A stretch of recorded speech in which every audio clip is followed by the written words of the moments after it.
So we've finished with 1 point perspective, and 1 point perspective used only one vanishing point. So the next logical step is 2 point perspective, and 2 point perspective uses two vanishing points. So the big difference between 1 and 2 point perspective is 1 point perspective used a lot of horizontal lines and vertical lines and a few orthogonal lines. 2 point perspective only uses vertical or orthogonal. There's no horizontal lines in 2 point perspective.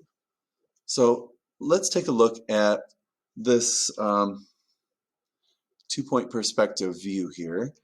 If you look, this is a vanishing point, whoops, and this is a vanishing point. So we have two vanishing points.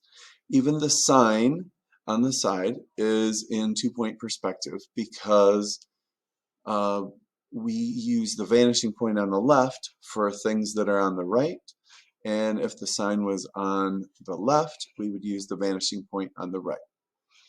So let me show you how to get started with a drawing in 2 point perspective. I chose building, so it's a whole lot easier to do something that's pretty much geometric to start with. So let's start by starting on a fresh canvas. Let's begin by adding two vanishing points. So I'm going to go to my shapes and just use circles, and I'm going to put them off to the side so that we don't have usually a lot of space within the actual field that we're going to be drawing to keep the vanishing points in. So I put them off to the side, and in Google Drawings it lets us do that. So let's start by just using the straight line tool, and I'm going to put a vertical line for the corner of my building. You know, in 2 point perspective, we're looking at the corner of something, so we see two different sides of it. So I've put mine right in the middle. I might move it over to the side just a little bit, just to make it a little bit more interesting. So I used my selector tool, the arrow there, and just moved it over.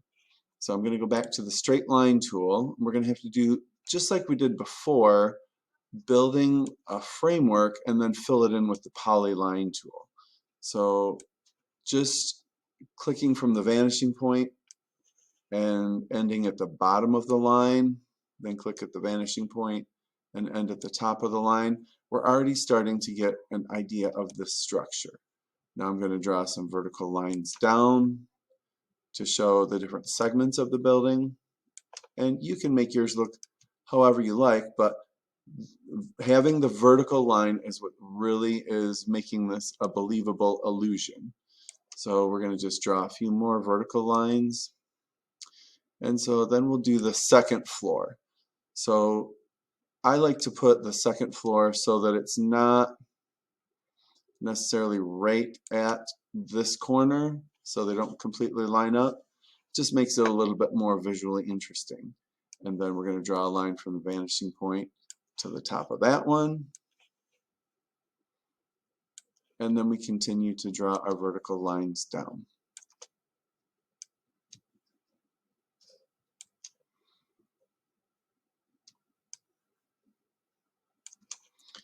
And we'll do this other side. I'm going to move that over a little bit too, because I don't like that to line up. I like it to be off just a little bit,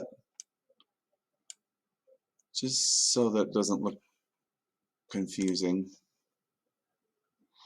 And let's add two more vertical lines, and that will be the end of the top story, or the second story of our building. Now you can continue to add up on your drawing here. I'm going to, oh, I thought I was changing the size, but I changed the size.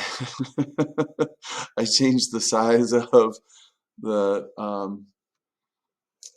display here instead of what I thought I was going to do. So come back for the next episode, part 2, when we put in the sidewalk.